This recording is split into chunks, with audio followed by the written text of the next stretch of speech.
Yes, here we go. Better late than never. Having loads of Wi-Fi issues. As you've probably seen the last few shows, it's doing my fucking boxing corner. But we are here. It's Under the Bonnet, the latest episode. This time with the youngest member of the team. No, Pam's the youngest member of the team now. You've not even got that title anymore, I know. Connor. I don't even think I was the youngest. I think how old's Regan? Regan younger than me?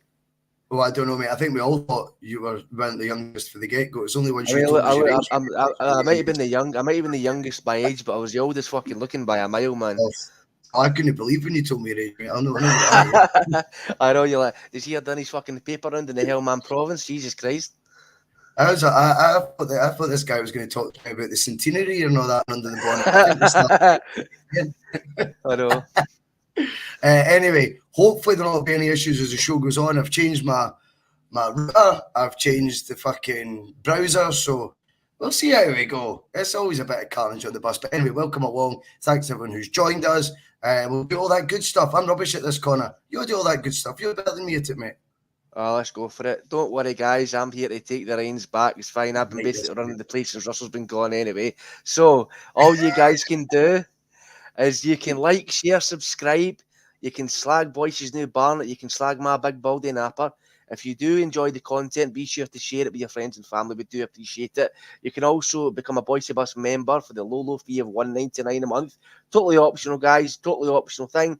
Just helps the guys out in the bus a wee bit more and just helps you show your love and appreciation, which we do all enjoy. You can also use the code BUS1888 at piesports.com. So that gets you 12.5% off your tasty pastry treats. So if you want to log on to the website and use the code BUS1888, again, I'll say that, at the checkout, you'll get 12.5% off your order. Ready to go. Mate, that was so impressive. Slick, mate, slick. And you've been flying now recently, Connor, hosting the Blether episodes, doing the carpool on your own as well. I'm getting a wee bit worried that you and Phil are just going to overthrow me one day. I'm just going to have really much of a comeback on the day that you do, because, to be fair, as you rightfully say, you are running the show now. But yeah, it's good to have you on, mate. Under the Bonnet. This is going to be a trip not so far back for some, which is good for me because it means I'll probably be a wee bit up to speed with some of it, I'd like to think. But I'm looking forward to this, mate, because it is really different from the last two that we've done. Obviously, Liam's went further back, and then we had Phil and Mark, kind of similar ages to me as well, to be fair. And now we've got you, the young whippersnapper. What are you, 25, Connor? 26, yeah, 26 years old. 26 years old. Still a young buck, technically, even though I don't feel it, but yeah. So we will start where we always start, right? So what age was it when you started hating Rangers? When you started supporting.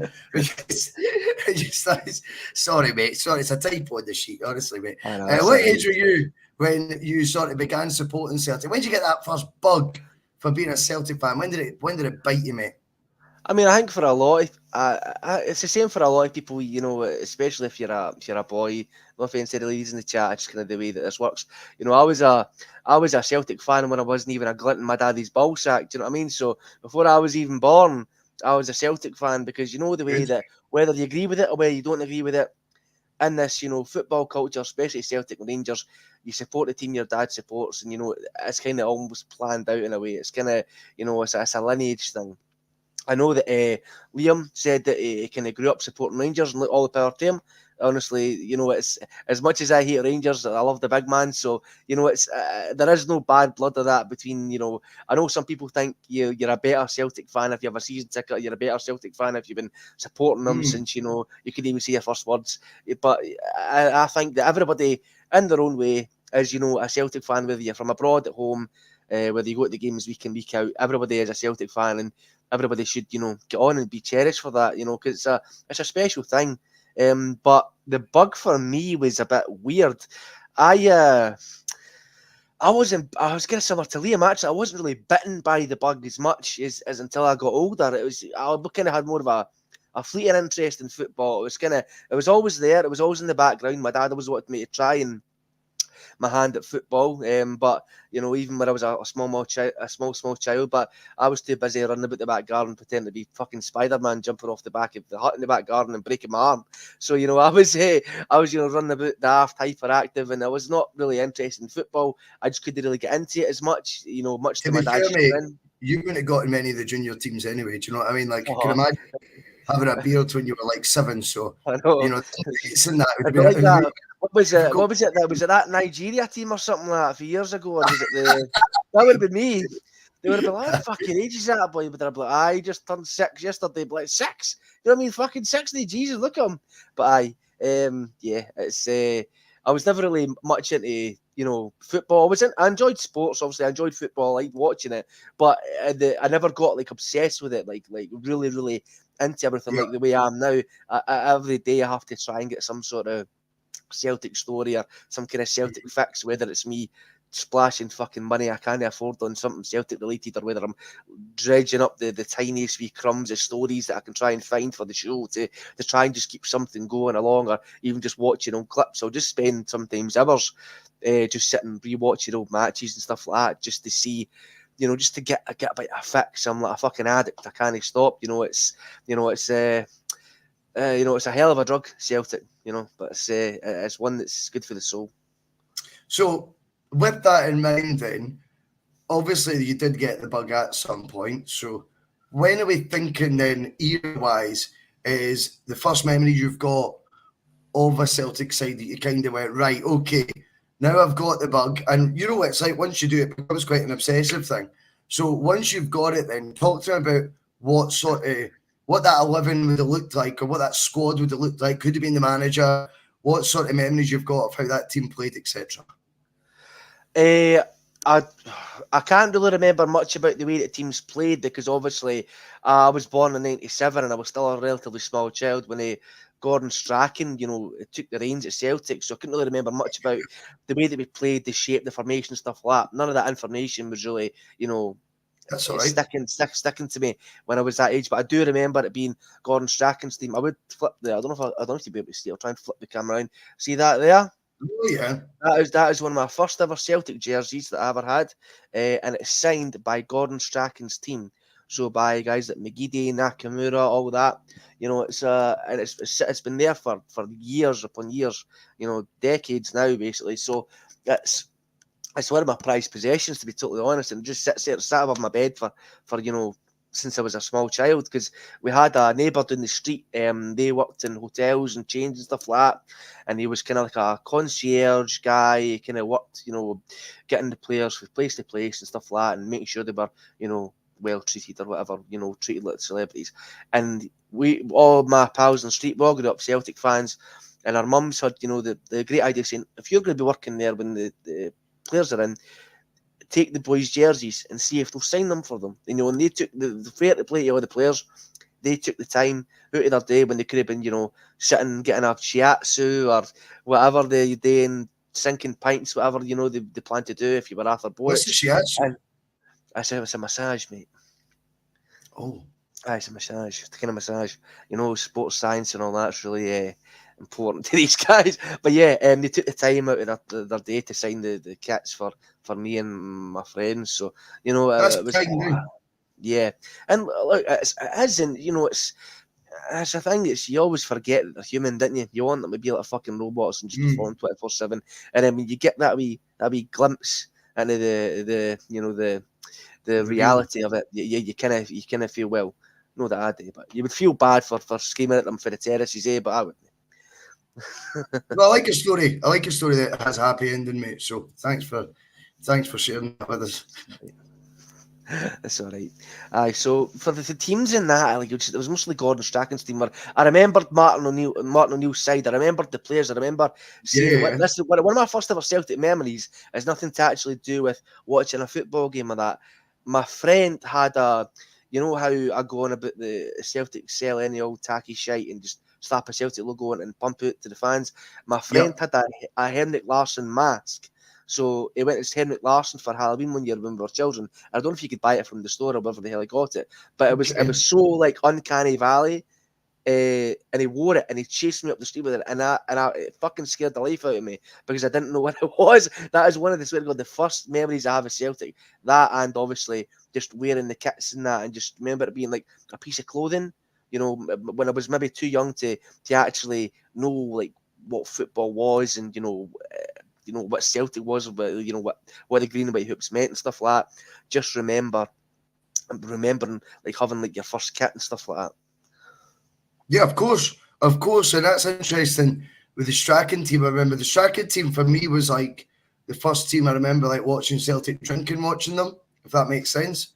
Like, I think maybe towards I say maybe, I mean definitely towards the end of O'Neill's era, we'd be out drinking, but you wouldn't really drink watching the football as much because I wasn't going to the games. So if I was watching the games, it would tend to be in my house. And like, it wasn't really like 16, like just cracking open the cans and that in front of my mum and dad, you know what I mean? So it wasn't quite like that. But the Strachan era is when I remember, like, you know, Champions League nights, you'd pick a mate's house to go to and stuff like that. Do you know what I mean? It would always be a cargo then out to whatever the local nightclub was. And that's my memories of it. It's interesting, eh? Just funny to hear that that's the first sort of side that you identify with. So what's the sort of first live game then you remember? Whether it was on the telly or whether you went to it or whatever. I'm not really fussed on that too much. You can give me both examples if you so wish. But what's the sort of first game that you can remember sticking out from that era? My first, football was always on in the house growing up when I was wee. My dad's a football fanatic. My dad and his brother were actually scouted for Celtic when they were younger, but my dad unfortunately wasn't picked, and my uncle, unfortunately, right before he was about to sign for Celtic when he was a young lad, somebody broke his leg the week before he was about to go and sign. So, you know, in a parallel universe, I might have an uncle that had played for Celtic. But yeah, my dad always grew up playing football. I've got an uncle that played for Hibs, and my dad played for Hamilton Accies. So, my dad, you know, got a couple of Scotland caps as well. So, yeah, like under 18s. Wasn't he? You know. Wow, though, that's cool as fuck. I was honestly, there was one time I was going to suggest it, but then my dad's an absolute technophobe. I was going to suggest maybe bringing my dad on one day for a show or something like that. Cool, he's always got opinions, you know what I mean? And I feel like he's a very, very opinionated sort of guy, and maybe he'd bring a bit of, you know, a bit of water to my fire or vice versa. But you know, it's I just thought it'd be an interesting thing. But yeah, my dad cool always do a carpool with you or something like that one time. That'd be mega, type thing, I'd love that, to be honest. And to be honest as well, I mean, you look at, you know, if you've been on the brink of signing for Celtic at one point, you've had Scotland youth caps, whether it be under 18s or whatever. I mean, that's fucking not to be sniffed at, mate. Do you know what I mean? That's impressive stuff. I didn't realise that. Aye. I don't really talk about it much because my dad's not really a big, you know, topic of discussion that I would really technically bring up. There's not really any chance for us to be able to, you know, kind of put it in there and discuss it really. But now I guess we're kind of talking about me and my life and stuff. That's kind of where, you know, I can bring it up. But yeah, there was always football on, and my dad, kind of similar to you, was a publican. So I grew up in a pub, and the area I live in, it's a wee town in West Lothian. I'm not going to actually give the name of the town because I like my privacy. Not that anybody's going to come and hunt me down, you know, unless you're Peter Lawwell. But my dad always had football in the pub, obviously. But then, you know, like the fucking punters would have to try and, you know, wrestle the remote for me to try and get SpongeBob SquarePants off the telly and put the football on when I was in the pub running about, you know, when in my small clothes. But because obviously when my mum and dad were both working full time, or they had to work, you know, in the pub at the weekends, I'd have to spend my weekends there, and obviously the football was always on. And the area I grew up in is a very Rangers kind of centric area. It's a very, you know, orangey, Protestant kind of area. So we were the only quote unquote mixed pub in the area. So we couldn't technically be a Celtic pub, so we had to be a mixed pub. And the earliest things I can remember, it was always for, like, you know, the derbies as well, was just like, and this isn't even in a stadium, that's just in a pub, the guys can sinking pints all day, just the noise, just the guys screaming and reacting, and the passion and the, you know, the emotion that they had for it, and it always kind of struck me as a child. I was like, why are these grown men reacting to these other grown men running about this football pitch kicking a ball? And, you know, it's and then as you start to grow up, you start to grow older, you start to understand why. And then obviously as I've gotten into it, I really, got bitten by the bug and understood why. And my first actual live game, to go on to that, and it's a bit of a doozy. My first ever live game was when Celtic beat Dundee United 11-10 on penalties in the Scottish Cup semi-final. Fucking hell. That does I seem know. recent for that to be your first game. Yeah, I remember. But Boric scored one of the penalties. Yeah, he did. Yeah, he did. It was 11-10 the score. I can't really remember much of the actual game. I was still, my frontal lobe wasn't fully fucking developed for, analysing tactics or positions or stuff like that. No. I was just wanting to see the ball go in the back of the net. That is, the thing you go to the football for. James Kennedy, I'm wearing a AC Milan top, mate. So it's an old retro kit. I love my retro kits. I got it for Sports Direct if you want to go and look at it. But anyway, I I remember just the atmosphere as well. Just like I remember it being cold as well. I remember it being really cold. I remember watching the penalties and everybody's squeaky bum time.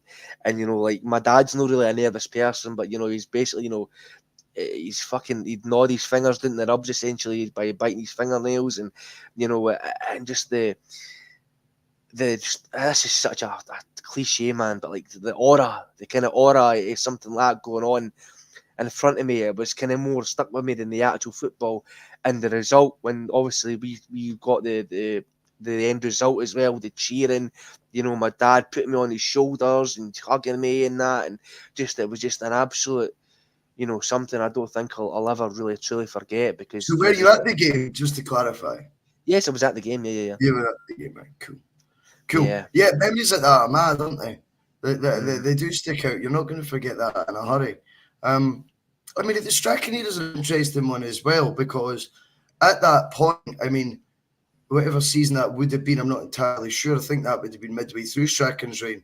But it was 3 in a row Strachan won, which ain't bad going. I don't think he didn't get a triple to his name, but, at that point, they weren't so, sort of taken for granted, if you want to call it that. Well, we weren't so entitled to them, to use another phrase. But 3 league titles on the bounce, I mean, was one hell of a start. I know we didn't win the 4th one.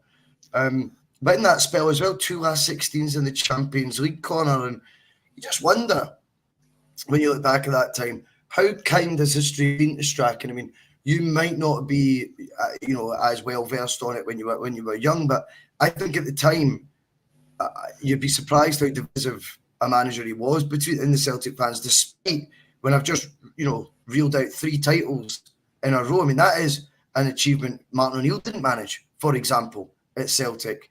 And I think when you look at that time, it was weird that, 2 last 16s, by the way, as well. As I say, you look at those achievements in isolation and you think, well, he must have been fucking loved. And yet, it was a weird one.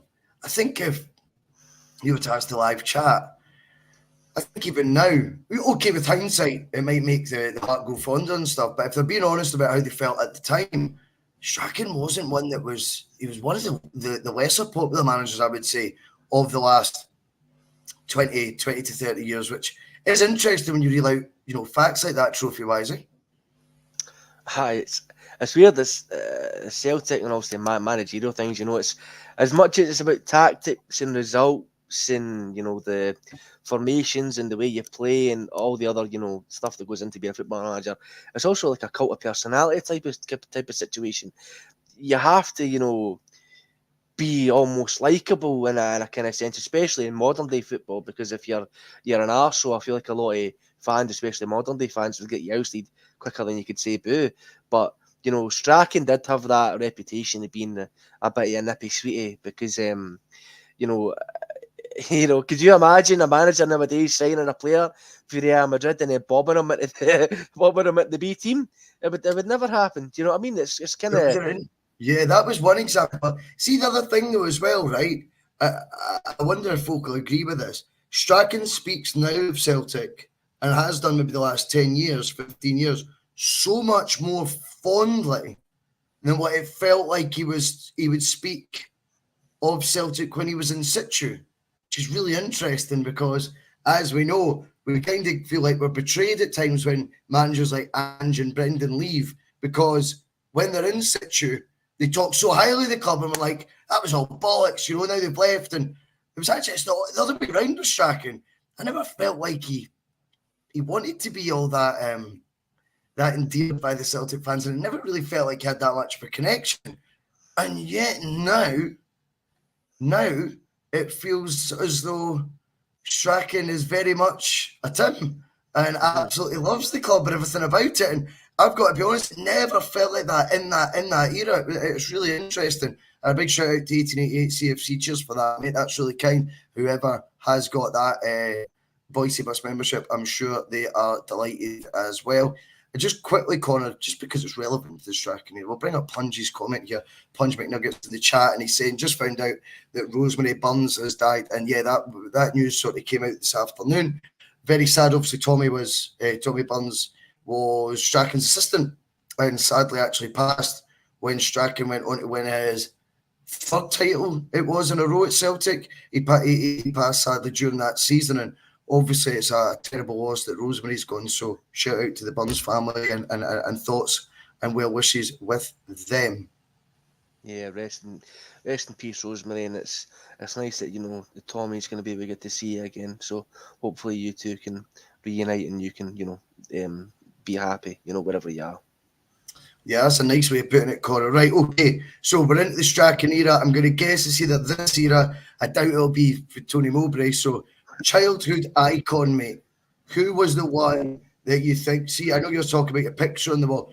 Who's the name on the back of the shirt or the desired name on the back of the shirt? Not everyone actually goes ahead and does that. But who's the guy that when you see him on the screen, that was who you thought, yes, he's the man? Or if you're at a game, that's who you were looking at. That's who you had player cam on, if you like, Conor. Who was the childhood icon for you? I kind of had two that era. It was unsurprisingly Shinsuke Nakamura, or Shinsuke Nakamura, as the viral video goes, and Ian McGeady. So they two were just what I enjoyed seeing as a child. Watching the ball hit the back of the net, struck it. Awesome force, and Nakamura was no stranger to some absolute shit pingers and awesome free kicks, and arguably you could argue one of the most iconic Celtic goals of all time.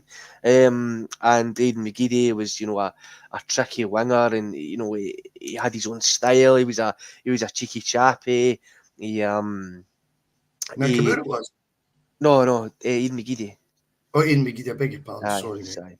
Aidan McGeady was a bit of a cheeky chappy, and he was tricky. He was good with his feet. He knew where the back of the net was, and it was kind of also the thing I was saying before, also about the managers. It's the cult of personality, and I feel like that as a child, you're drawn to the goals, you're drawn to a bit of trickery, and you're also drawn to the personality. It's the same reason why a lot of kids grew up, loving like Ronaldo and stuff like that, just because he just had this absolute kind of aura about him and stuff like that. And it's the same reason why all the kids nowadays, love Kyogo for their reasons. He's an absolute lovely wee gent, and he likes a wee dance, and he's all wee Kyogo, and that's why all the kids have got him on the back of their jerseys now. So yeah, it's they two for me. I'd say were the cream of the crop for me, at least watching. As a child, always kept my eye out for them, and you would listen. I don't know if you were the same. You would try and listen to the analyses that your dad would have, and you're probably too young to understand what was going on. But if you and your mates were ever kind of talking about football, you would recall something your dad said, and if the certain player or topic ever got brought up in conversation, you would just reiterate the exact same thing he said to make it seem like you knew your shit. No, that's so true, by the way. That's a great point. That's a great point. I totally agree with that, mate. And see the two wingers, they were chalk and cheese in their personality, weren't they? Nakamura and Nakamura wasn't really a winger either, was he? But what I loved with Nakamura was, see, even the Champions League, it felt like he maybe, to the naked eye, it might feel like he's not been as effective as what he is domestically, Conor. Do you know what I mean? Right?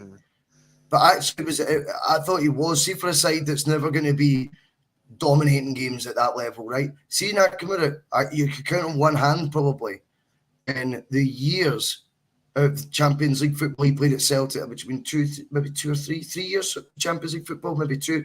See at that level, mate, never seen him give the ball away. That's what I think. That goes so far. Like, you underestimate. Like, sometimes he's going, well, not everything's going to be as straightforward to do, sort of wildy passes and tricks and flicks at this stage. You're not going to twist, Alessandro Nesta inside out, mate, with step overs and things the same way you will Darren Dodds. It's just not going to work like that. However, one thing that is so important at that level is when you get the ball, not surrendering possession easily. And I always felt with Nakamura, one of his best traits where it wasn't always the safest pass, but he would never overdo it. We were never giving the ball away with Nakamura. Obviously, had highlights as well with the 2 free kicks against Man U and things like this. But I always remember thinking the reason he plays at this level is because he's someone who can be trusted, get the ball, cornered by 2 or 3 players in a tight space and still not lose it. Not by holding them off, not by using strength, but guile, using his vision, and then execution of the pass, always be able to play the right pass as well, which I think is so understated sometimes. There's sometimes where, even for your more creative players, where when they recognise it's the simple pass inside here that's on, so I'm going to make that pass that's on, not try something that's got a 80-20 chance of going Pete Tong. I respected that with Nakamura. McGeady, on the other hand, was a guy at that level who could get you up the park 30 yards by running with the ball. That directness. And he was a defender's nightmare because they don't like running back towards their goal. Certainly not running backwards whilst he's dribbling at you. Or if he's turned them, then having to chase him. And McGeady had that blissful ignorance of youth. Do you know what I mean? Where he didn't give a fuck who was against me. He was doing the step over. He was cutting inside. And I thought that with Nakamura's sort of guile experience, wisdom, if you like, ball retention, you then had the fearless, sort of more direct, almost aggressive with the ball, Aidan McGeady. And I feel that was a good combo, a good mix to have on the wide side. And again, there's 1888 CFC just need another 5 bus memberships. That's really, really kind of you, mate. Thanks very much. But what's your thoughts on that with the wingers, Conor? I mean, it's like you say, and look, Nakamura, obviously, put it this way, the man was such a resigned professional and a fucking athlete. They only retired last year for playing professional football. He's 46, I think. So yep. He's no spring chicken by any means, but he's still, running about playing, up until last year. And, it's, look, I'm fucking blowing out my whole playing 5-a-sides, mate. Never mind professional football. So for a man at his age and his, just commitment to still be doing that, he's not doing it for a payday. Nakamura's not going to get it. He was doing it for the fucking love of the game, and that's what is nice to see. I mean, like, it was a freak of nature, man. I've never seen a better free kick taker at Celtic in my life, man. No. They got my bloody game shows and that, and all the rest of it over in Japan. He'd ping a free kick in for about half a mile away into a fucking moving ice cream van window. Do you know what I mean?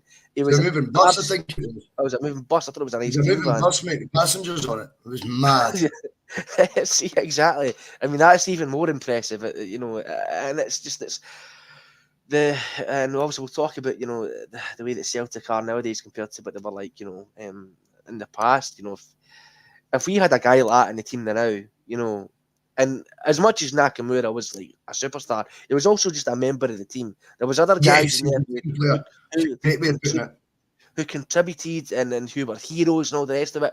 If we had a guy like Nakamura in the team, we signed Demora, the next thing in a week would be having fucking articles out for people in Celtic Twitter land saying, get him signed to Real Madrid for £50 million, or they'd have a DVD out about him in the Celtic store and that, because how good he is. And the fact is, he was obviously celebrated and had massive acclaim and a hero to many, but he was also doing his job. He didn't get hung up on the superstardom, whatever that no. He would probably get if he was playing nowadays and had a different personality. It would be very easy just to do that.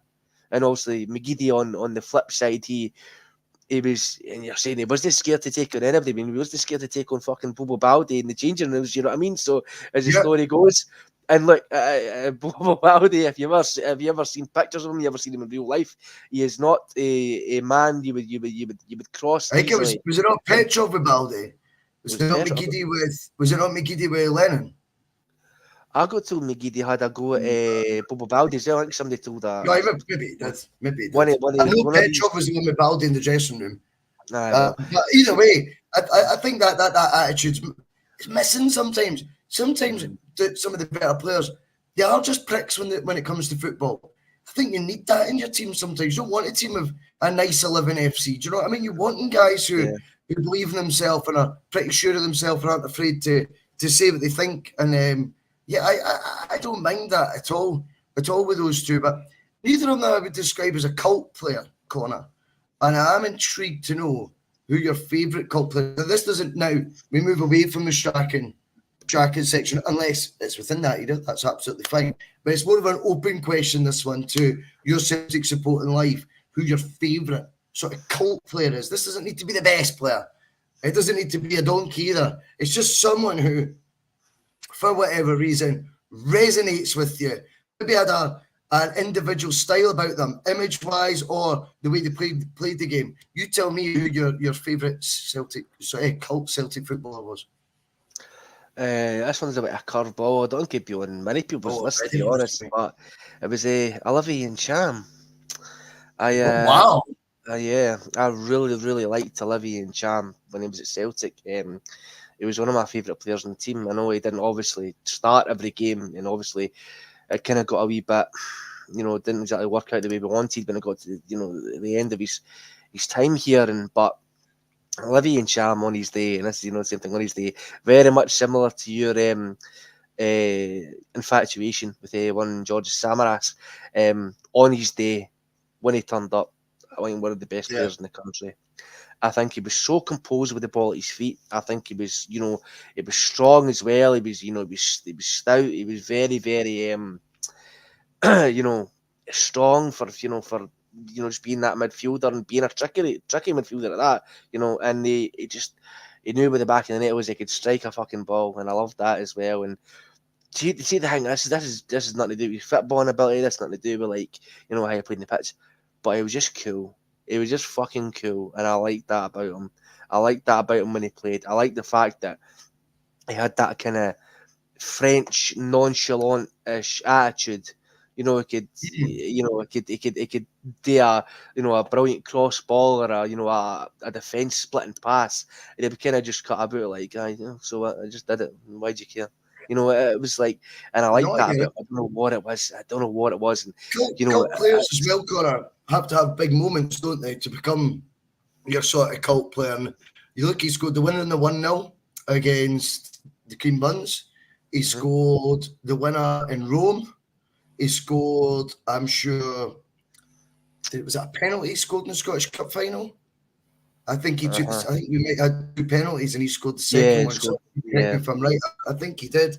I mean, when you think about it, when Ntcham, he had big moments, and I think with him the frustration was knowing what he's capable of and not seeing it enough. Would that be fair?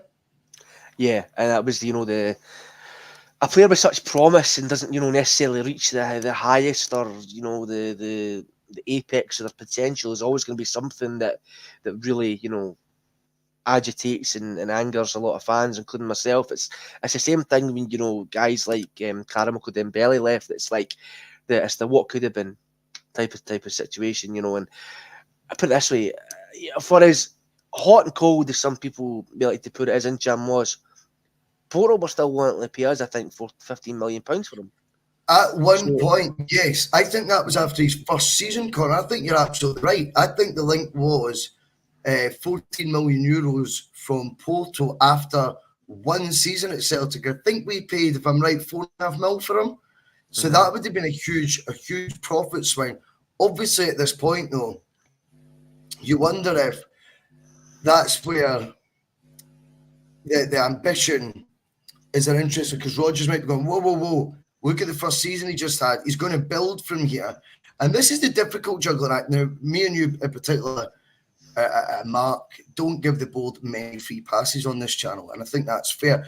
But you cannot deny one of the tricky things to juggle would be a bid like that comes in after one season, and you're going, it's a 10 million profit flip, right, within 12 months. But you've got a manager saying, well, what will he be worth next year if he carries on like this? But you've got to also balance that against a player's agent who's probably in the board's ear, not the manager's ear, but in the board's ear saying, he wants to go, he wants to go, he wants to go. And the board fearing, well, if he wants to go that much, who's to say he's going to kick on next year if we reject this? Do you know what I mean? In theory, he may well, if that bid hadn't existed, have kicked on to becoming a 20 million euro player, right, by the next summer. But because he's now aware of the bid and he fancies the move, could he then become someone who loses interest in the project he's currently involved in, and we don't even get that 14 million offer again? And I think when you look back, these are the sort of difficult ones to sort of to manage properly. What's your thoughts on that? Yeah, it's a balancing act, and it's a dangerous one because there's unforeseen ramifications about a mile long, depending on player transfers. There's stuff you couldn't even conceive could happen when you bring a player Because in an or offer's get a concrete. player out. Yeah. An offer's certainty. Mm-hmm.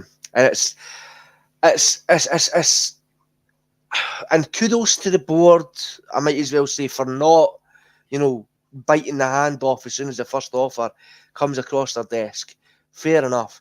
However, how much of that is to do with the board actually doing something correct, and how much of it to do with Rodgers at that moment in time, being hot? I think that's very much a Rodgers decision, Conor. I think that's very much a Rodgers decision. And and having his balls firmly upon the desk in front of Lowell and saying, I'm the fucking big man right now. You fucking do what I tell you in terms of getting players and transfers in. And maybe that's why when a bid comes in like that for Ntcham, Rodgers says no, leave him here, keep him here another season, see what happens. And then you see further down the line, Rodgers, the transfers weren't as good, the players weren't as good that were coming in. The raindrops, the waterfall, it starts trickling down. You can almost see the kind of the repercussions almost of Rodgers having that. But is that because though, from Rodgers' point of view, he's maybe right in what he's saying? The form that Ntcham has showed first season, he's going to be key to what we do going into next season. But what's been missed by everyone is Ntcham, though, attitude might start stinking the place out if he doesn't get what he wants. Now, I don't remember it being all that bad from Ntcham in terms of attitude and application, but his form did drop off in that next season. He wasn't as crucial to that Celtic side. And you wonder if people would then put 2 + 2 together and go, it's because he didn't get the move he wanted the summer before. Do you know what I mean? And that then leads maybe someone on that board going, well, we don't do that again. If we get a 10 million flip in 1 year, like Frimpong, for example, it was an 11 million flip. He goes, in 18 months, he goes, because if he doesn't, you don't actually know what you're left with, because it's not the same anymore.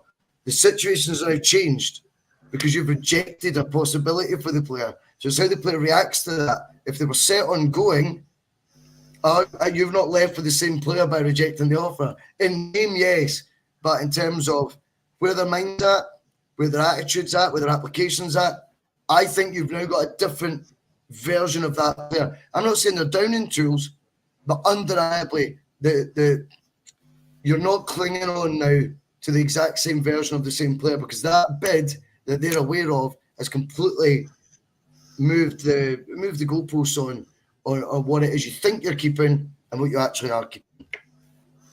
Yeah, and I mean, look, it's a totally natural thing, obviously, even from the player's perspective, to maybe not even intentionally do it, maybe subconsciously. If you're up in Dingwall, up north, in the piss and rain, freezing cold, playing against Ross County, in the back of your mind, you're like, you could be playing against Benfica out in Portugal, getting all this money, in the roasting hot heat, and to a climate where you may be more comfortable, and you might suit your lifestyle better and your family, whatever whatever personal things you had going on. Maybe not consciously doing it, maybe subconscious, but it's just I think it's a science really that we, especially as a club, are never ever going to really master, because there's so many cooks in the kitchen and they don't know what the fuck they're doing in terms of the board, and getting involved in terms of play things they shouldn't be and stuff like that, where I think we have to kind of just see where everything goes, and wherever the chips lay at the end of it, they'll just have to lay there, and we'll have to just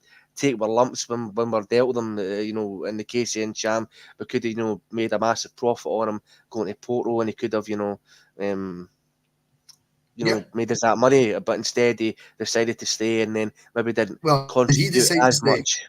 Well, Yeah, he decided to stay. That's the thing. true, I yeah, mean, but it's interesting. It's one of those things. You just realise how much different dynamics there are when these bids come in, and how much it changes what the present actually is. Even if it looks like on paper it's staying the same by just flat out rejecting a bid, it's actually not the same thing that's left. Anyway, I've got a 1-1 answer for these: best player and worst player. Just give us the name. Best player, Larson. Obviously, But you've not seen Larson. I know, but you can't pick anybody. No, but no, Larson. no. It's got to be who you've seen, mate. It's got to be who okay. you've seen. You've seen.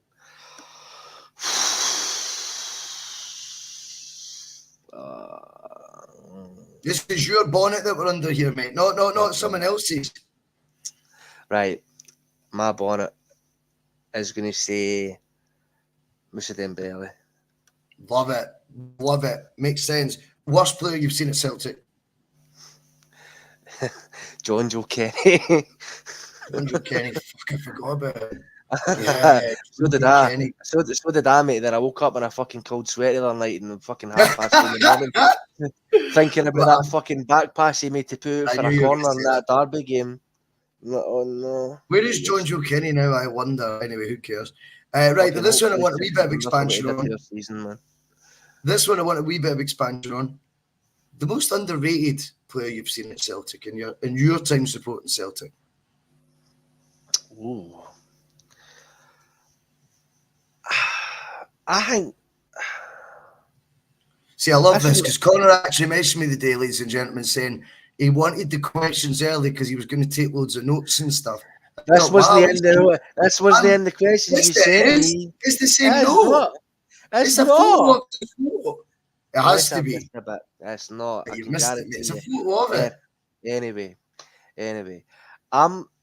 This is quite I don't know if anybody would ever pick this, and maybe because he wasn't necessarily underrated by a lot of people, he's maybe perfectly rated. But for me, I'd maybe say Mikael Lustig, to be totally honest. I think okay.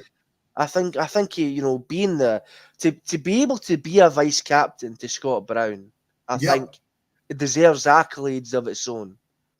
And this is a man coming from a foreign country, totally different culture, kind of similar to guys like Petrov and that, coming in, assimilating really well, gelling really well, having an influence, and then being able to be the vice captain to Scott Brown whenever he was not playing or out of commission or when he got took off, to be the vice captain to that, I think shows you what you're all about. And I don't think he was, I understand near the end of these things, he was getting on. He was really getting on, and he didn't have the legs anymore.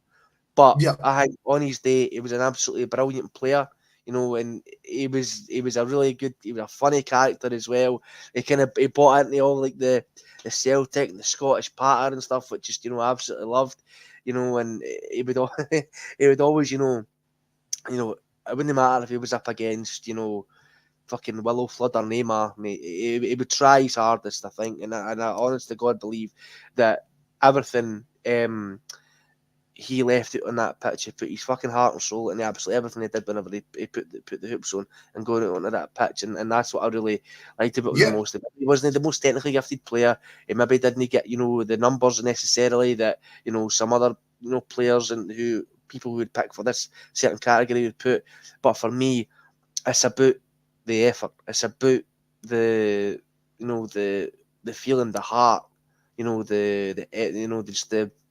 Just giving it, just being like almost like a fan would be out in that pitch. Just give everything you have for the jersey, like we would. man. And then, that's what I liked. And obviously, he scored that goal against Rangers, and just to put the icing on the cake on top of that day, and went absolutely tonto. There's so many iconic things. I'm putting the policeman's hat on as well during the celebrations. Just a lot of things that just were great. Had these mad wee dances as well and celebrations and stuff that I look fondly back on, and he still has a good connection with the club. He still speaks about us fondly.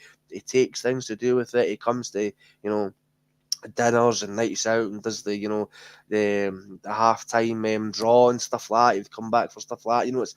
It's just nice to see that another player coming in from a totally different culture, foreign background, assimilating so well, falling in love with the club, and keeping that love going. Not just as soon as they're away, right? You can put that under the carpet, file it away in the drawer. That's my Celtic years. No, I think they're nice to see that they roll on and they continue, at least in an emotional way. Totally, mate. Who's the best? I like that about Lustig. I always liked Lustig. He was cool as fuck as well, and he was a good Lennon sign. Another good signing by the way. I think he arrived in January. I want to say he was free. I think he was free because it was at the time. Because over there, do you know what I mean? Like their season ends at a different time. So I've got a feeling that Lustig was like the end of the Norwegian season or something like that he joined us. Anyway. That was a good one for the cult hero, and he's had loads of iconic moments. The police hat and that, rightfully, loads of different.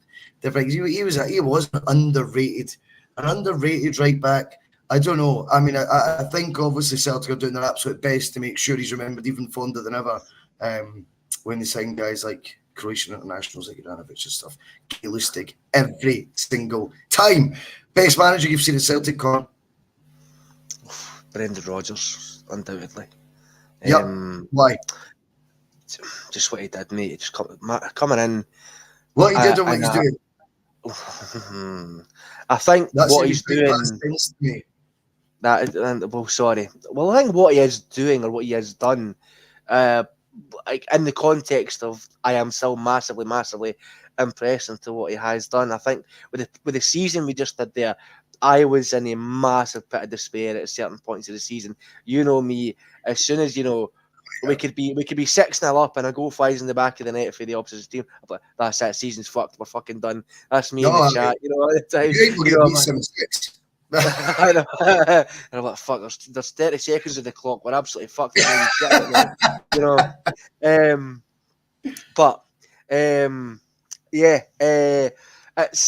I think with his, I think we've seen two very different sides to Brendan, to be totally honest. Last season and the season when he came in, and he's ones from before he went to Leicester. I think last season, as very much, it was very reserved. It was very, he wasn't as blockbuster, if you want to put it that way. Maybe that was to do with multiple factors. Maybe if he had gotten the players he wanted in, maybe if we had won the League Cup as well and managed to end up getting a treble, maybe if we were more comfortable in the league, blockbuster Brendan would have made more appearances than he did. But do you think it was maybe also I don't want to go all in, as you call it, box office Brendan or blockbuster Brendan, whatever you would call it. Do you think it was maybe a wee bit as well, like a concern of going, that might be quite unpalatable for those who aren't actually that convinced this is right, that he's coming back, such was their rage when he left, and therefore he didn't want to overdo it. And maybe we will see a more reinvigorated, I should say, Rodgers personality-wise. Now he's got the comfort of 2 trophies in the bank, and I think he was against the Rangers team that, again, at one point last year, I think they did something like 15 to 20 games unbeaten. It wasn't, everyone would say, it's the first time he's had a test and all that, but I remember at the time when Rodgers first spell, we were told it was a big test then. I'm sure Rangers were favourites back then as well, let's be real, on several occasions. But when you actually look at this campaign, I wonder if he just tried to be a wee bit cagier, a wee bit more humble, shall we say, whilst being so conscious of what the reaction was when he left. And now with 2 trophies, That'll win over. I don't know why I squeaked there. That'll win over. That'll win over. That will win over, though. That'll win over the doubters, and we might see a more sort of cocksure Brendan in the media. What do you think? I mean, I hope so. I mean, look, he's already came out with some absolute, gems, last season. The thing where it was like, oh, you don't need to look at the if it's a penalty, if it's offside, as we know. Good memory. I've seen off 5 Rangers managers in my time here, and it goes in every time Rangers were coming, every time. Just some of these, I believe I said when Andrew's here, like the club are missing a trick, no releasing a book for these quotes. I mean, by God, are they missing a trick now with all the quotes that the Brendan's came out with during his, his tenure. Not another book on Brendan, surely. Look, this one doesn't come with dust and cobwebs on it, so this one will be totally fine. But and to people who are still doubters of Brendan, I think here's a question I have of you. Name another manager out there who Celtic could realistically, okay, get, who's coming up with such, low funding for what he wants to do, coming up against the Rangers side who were relatively well backed, who got in a new manager, who got the results, who took them to around about 15 to 20 games unbeaten, who get put out the League Cup at the first opportunity, who's still relying on players who aren't good enough being in there. Name another manager who Celtic can realistically come in to that cauldron, that sort of situation, and still come away with a league and a Scottish Cup. I don't think any. Not Steve Clarke, anyway. Not Steve. Don't you dare after what I watched the last couple of weeks. Listen, I thought a few years ago there could be a lot worse appointments, and now I've changed my mind on that. Right, and we'll keep going. Songs you associate with Celtic. I love this question, the way we're doing this on Under the Bonnet series, because we're not, as I keep saying on each episode, we're not looking for the Celtic song to be sang. We're not looking for You'll Never Walk Alone. Unless there's a different reason for it, for either of those, or one of the more obvious ones. You could take me down a wee story about one. I'm all for that. But it doesn't even necessarily need to be a song we initially would associate, or everyone universally would associate with Celtic. But I'm fascinated to know what yours, and knowing that obviously I know you're still in the S Club 7 sort of membership sort of subscription online, mate. I know you told us that in the group chat pushed one night. So just wondering what your musical one's going to be. I mean, I've got a few. I've got a couple here, to be totally honest. Obviously, you've got like Just Can't Get Enough and stuff like You Never Walk Alone. Obviously, all them, the classics, the ones that get put on the CDs that get sold in the superstore, those kind of ones. Typical, classic, never go to fashion, whatever. But I've got a couple which are personal to me. Okay, they might not be everybody's cup of tea or whatever. When I was starting to go to Celtic games, when I was in my, my teens, my later teen years, and we got guys like Odds and Edward and that.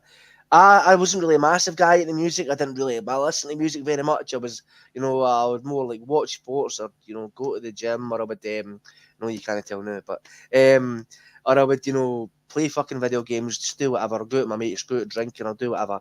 Wasn't really massive into sitting and listening to music. I was starting to try and get into music. My friends gave me some recommendations about, right, we're going to give you 3 bands to listen to, sit and listen to them, and then come back to us. So it was Oasis, the Arctic Monkeys, and the Stone Roses. Who gave you those? It was my friends. So one of my friends, Celtic fans, one of them who you may have heard of, one Lewis Capaldi, we're actually good mates. So I didn't know that. Yeah, we're actually good mates. I don't like talking about it because it's folk think you're fucking bragging, but yeah, we're actually good mates. He only grew up like 2 minutes up the road from me. So I could tell that everyone's in the group chat feeling the same as me right now, going, any chance, mate? I mean, well, to get to come on sing a couple of revs on the Bhoycie Bus, you might. Well, probably just to talk, mate, would have been enough. I think we'd be. I mean, it's up to you, though, Conor. Just you sit on those facts that you've got. That's fine. But that's fine. You're next going to tell me I was a fucking Henrik Larsson or something like that. Amazing. Uncle Henrik's coming over for tea on Sunday. Aye, but Good, mate. aye. Keith Richards is doing And, the history here, isn't he? But I did he know, want is to that keep Rod? Is that Rod Stewart ringing the doorbell? I don't know. But yeah. So it was Oasis after Monkeys and Stone Roses. Roll with it. Obviously, kind of synonymous with Celtic now as well. I was walking up the Celtic way to a game one day, and I wasn't with anybody. I was just going myself, and I popped my headphones in. I remembered what they told me, and Edward was playing. I remember they were playing "I Want to Be Adored" by the Stone Roses. And I played the Stone Roses first, for their first self-titled album, and I remember listening to "I Want to Be Adored" full blast, walking up the Yep. Celtic way, and I just felt Wow. cool as fuck. I felt like fucking Elijah Wood in Green Street, mate. I felt 10 feet tall. I felt cool as anything. Just listening to the Stone Roses, walking up the Celtic way, and Yep. he then proceeds to score, and the song is played around the stadium, and I'm like, Wow. this is like your spirit kind of leaves your body kind of moment. I'm like, this is kind of like weird, the kind of vibes I'm getting from this.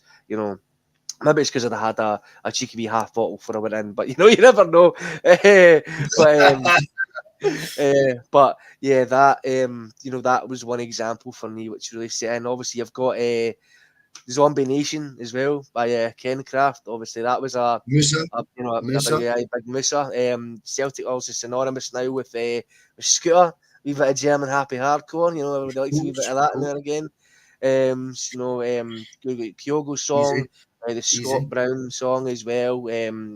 Scott Sinclair's song as well was Scooter. Right, you don't have to name them all, Connor, because there's other folk to come on this. I know. Hey, look, and You're just the ringing off last every one. song now. You're just The ringing last off one. every single Celtic related song. The last one, it was a kind of a jokey one, and it's I think it's funny to be Brendan Rodgers because of the memes and that online, and as it were, say it's 50 Cent, Many Men. I associate that with Celtic as well because of the clips and the compilations and that. Brendan Rodgers that obviously done the rounds, for years. Him, so I associate that song with Celtic as well. Funnily enough. Yeah.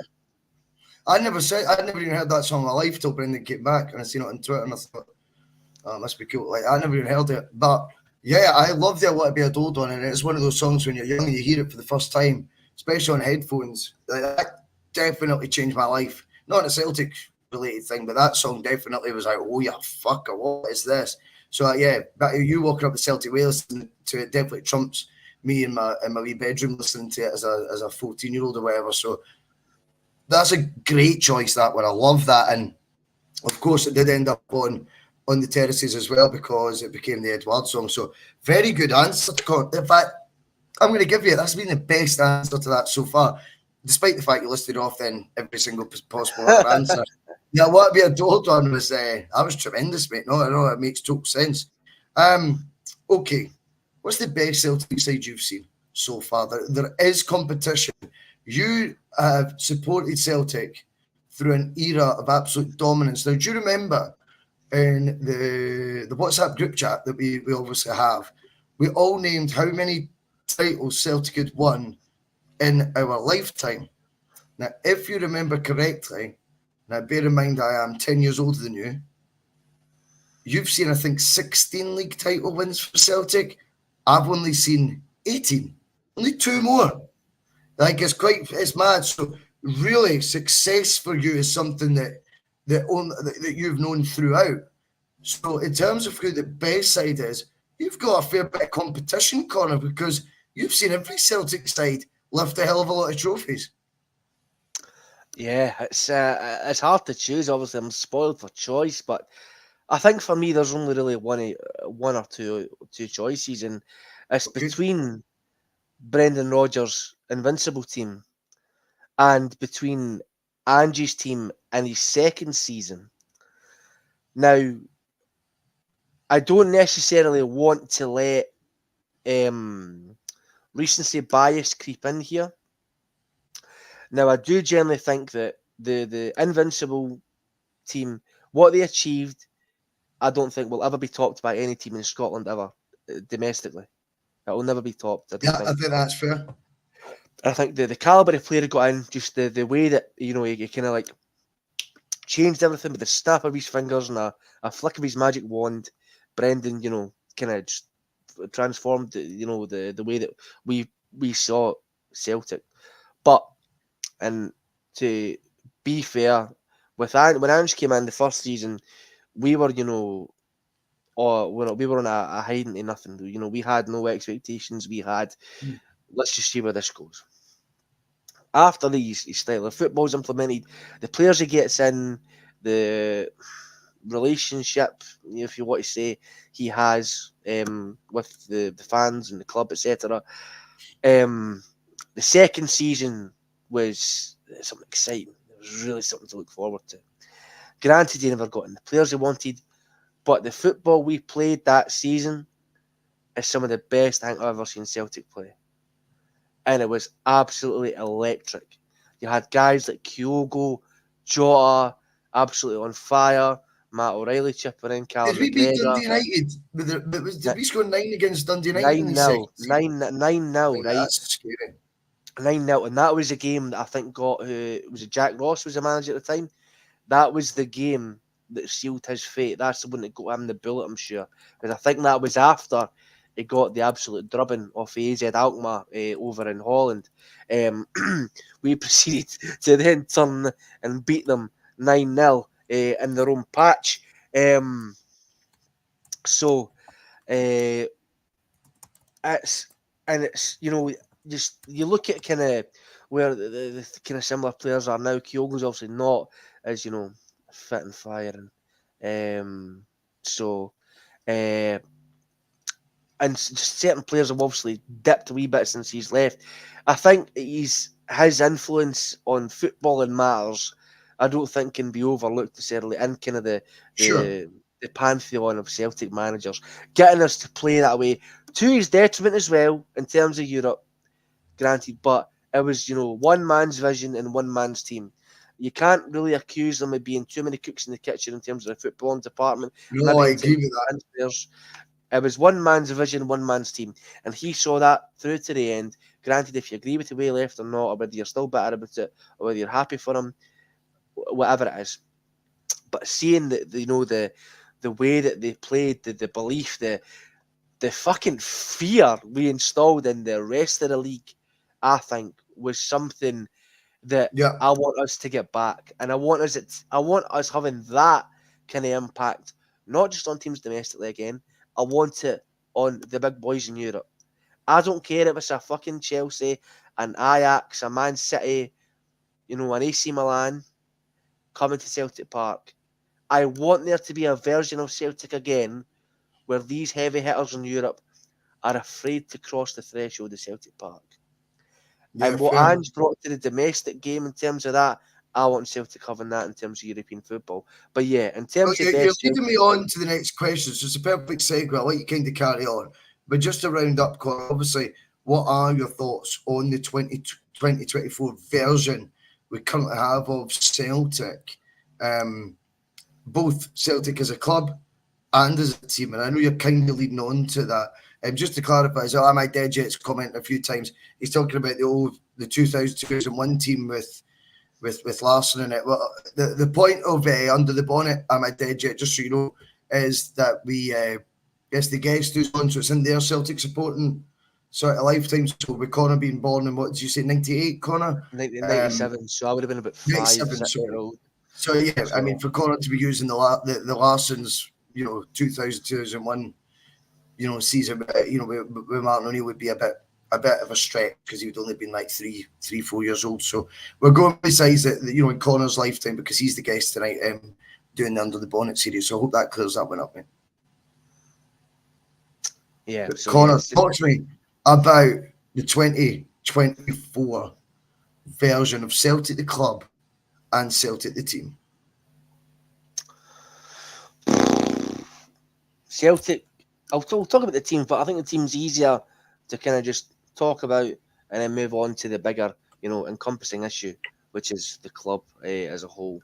I think the team can go into next season feeling relatively confident in their abilities. There's players there who have opportunities to improve. I personally think, and I don't know where I'm getting this from because it's based on next to nothing, But I personally think there's one player in that team who I think next season or the upcoming season is going to just, for whatever, I think he's going to just click. And I think he's going to just surprise all of us. This is, fast forward 12 months, it'll be fucking shite. But I think Luis Palma has it in him to have a very, very good season next, All I heard was Luis Capaldi there. Did you see Luis Palma? Luis Palma, yeah.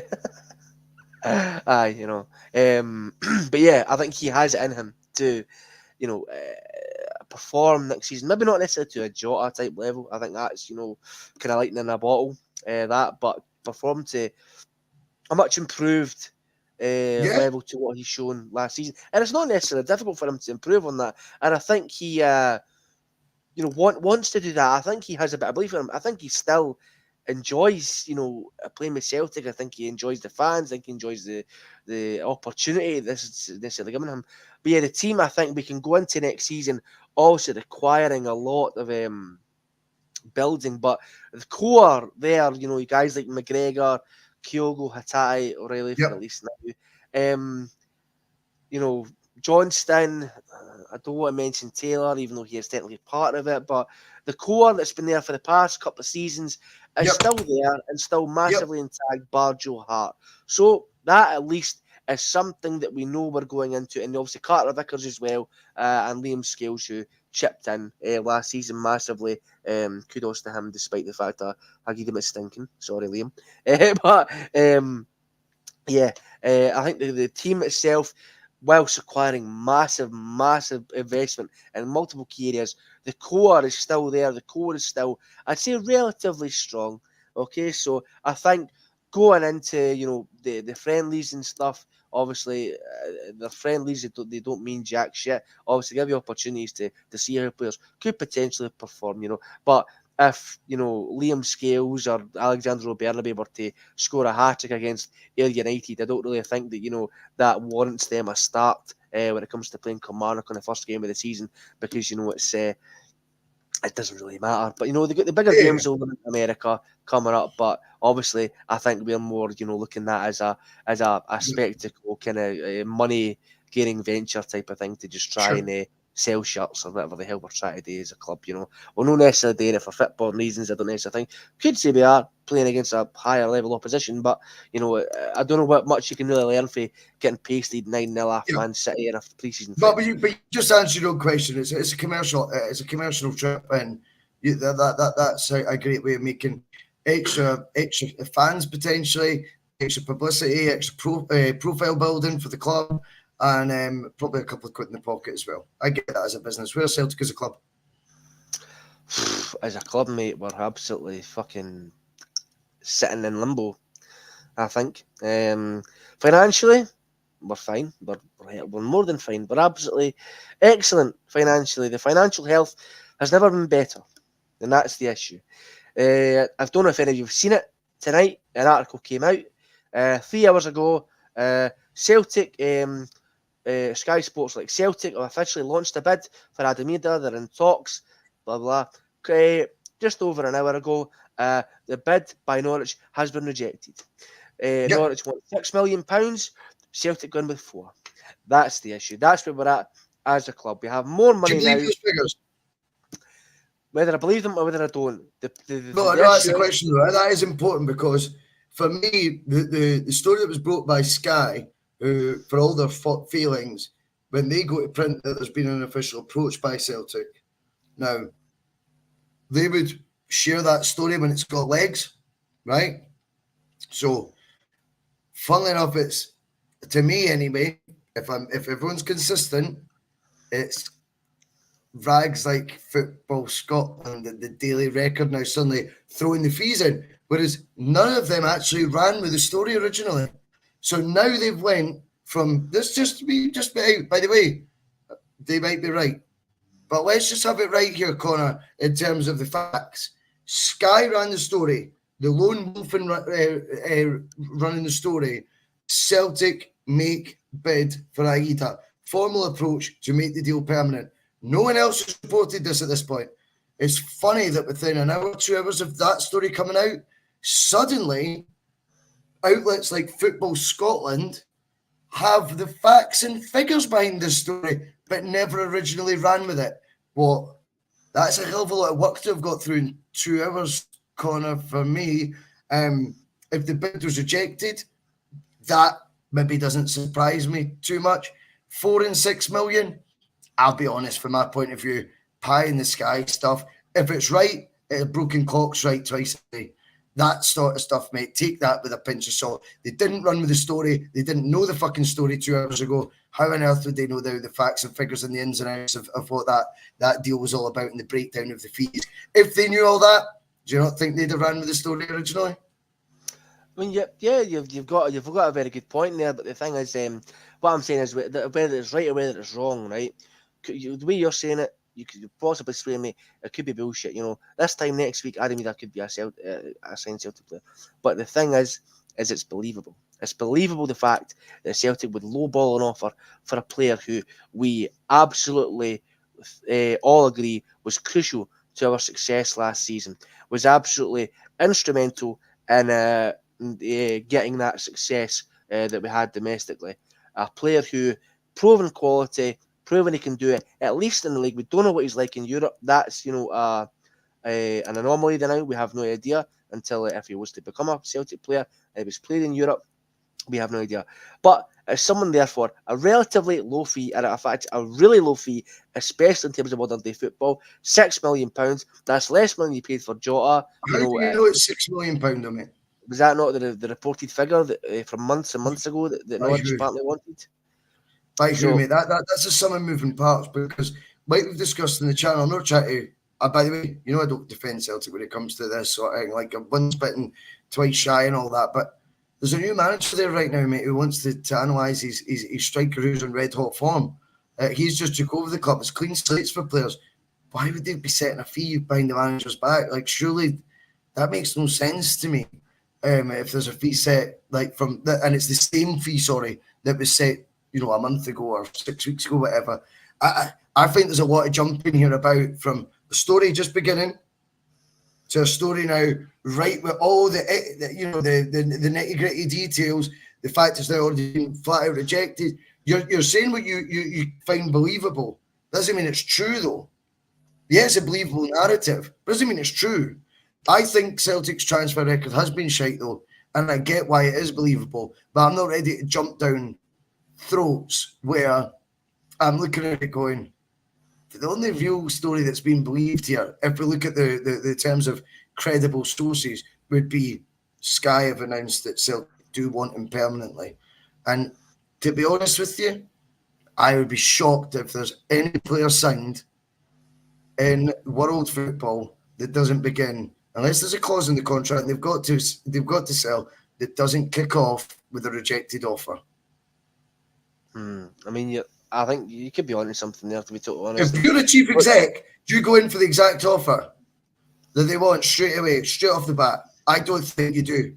That's not how anyone does business. You always go in trying to save a bet. You play Football Manager, Connor. Come on. You don't just go in straight at the asking price, do you? Do you, though? No, not necessarily, but there is always that old adage in business, you have to spend money to make money.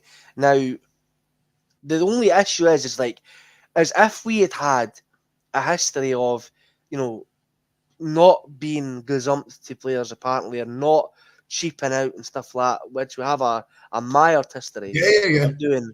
I wouldn't necessarily be as keen right now to pounce upon Peter Lawwell and rip his throat out, for want of a better phrase, for this perceived knockback from Norwich for us lowballing the offer yet again. But we've had stories from previous week, granted from shit sources like Glasgow Live and Sports Scotland and Sportsound and all that, saying that we're having issues signing Bernardo in terms of just paying his wages. And I think on the Blether, or was it the Carpool, I think I did, we had guys like Turnbull and McCarthy and other players where their wages combined together in a week would more than pay for a guy like Bernardo's wages. Granted, I wouldn't necessarily upheave the entire wage structure just to keep one player happy who last season was a bit part player. Granted, came in, made a really big impact in the actual games that he did. We don't win, I think, the last 2 or 3 games that we win against Rangers if it wasn't for Bernardo being on the pitch at those times. But saying that, I think he was on about 40 grand a week or something. Guys like Kyogo and Cam McGregor, I don't think are on that, or maybe just under it. I don't know why they're not on 40, 45 grand a week, because we have the money there to pay them those wages. We're paying, similar wages to guys like Henrik Larsson and that 20, 25 years ago. When we didn't have all this money in the bank. That's the issue I'm having, is we're wanting 2024 players for 2002 prices. And that's the issue. That is where my axe is grinding upon Celtic, is in. I can see what's happening, and look, there's no one on this earth more who would love to wake up tomorrow morning, as the sun shines through my curtains and the birds begin to chirp, and it's a lovely summer's day, and wake up to see that Celtic have forked out millions of pounds of cash to have an entire squad upheaval and get in, the cream of the crop that we can realistically afford. And, like I said, Peter Lawwell's jumped to his bed like Grandpa Joe for Willy Wonka in the Chocolate Factory, dancing about, having a good time, wanting to spend all the dosh. I'd love that. Nobody wants more than me more. And I would forgive Lawwell of all his sins if that was to be a thing that would happen. But I know it's not. I've seen the pattern repeat itself one too many times. I'm going to call a spade a spade. As long as guys like Lawwell and that are in the board and they continue to have a say and, a influence on this club, then we're not going to get to that level I want us to get to. And I don't see it. And I don't see it changing at all in the near future at all. It'll probably change when I've got grandkids of my own, to be honest, mate. And, we're a bunch of old duffers. And, maybe then we'll actually see Celtic, reach the nirvana and being what they, should be. What they potentially could be. It's not even what they could be, mate. I think it's what they should be. Celtic have been through history making nothing but, being the first to do it, being the first team from the UK to get their hands on the European Cup. Wasn't your Man Uniteds, wasn't your Arsenals, wasn't your Chelseas or Man Cities or whoever. It was fucking Celtic. It wasn't these, absolute juggernauts that people see in football nowadays. It was Celtic. It's right. And it's just the lack of, that vision is what hurts me the most. Is what wins me. I wish I could just sit in the room with these guys and just see what they see, to be a fly in the wall or to be an actual spectator. But to just to have a conversation with these guys and just say, why do you do this? What do you see as the future for Celtic? Run me through your plan and I'll run you through mine, and we'll see where we can collaborate on this. I think that is called the Celtic survey that is out right now, and they're urging all fans to fill it out. So I would encourage anyone who has the same views as Conor, or whatever their view is, to get onto the Celtic survey that they've just recently released and fill it out with any of your concerns. Conor, that was a hell of a lot of fun tonight. Apologies for being a wee bit late. I hope my connection has survived in the main. Some brilliant answers for Conor today. I really enjoyed that. Big shout out to everyone in the chat, particularly 1888 CFC, who donated 6 memberships tonight. You didn't need to do that. It was really kind of you. But to everyone else in the chat as well, I hope you are all good. I hope you're not missing the football too much. And we will see you back tomorrow with myself and the judge for the TNF. In the meantime, see you later. Thanks again, Conor Carr. See you later.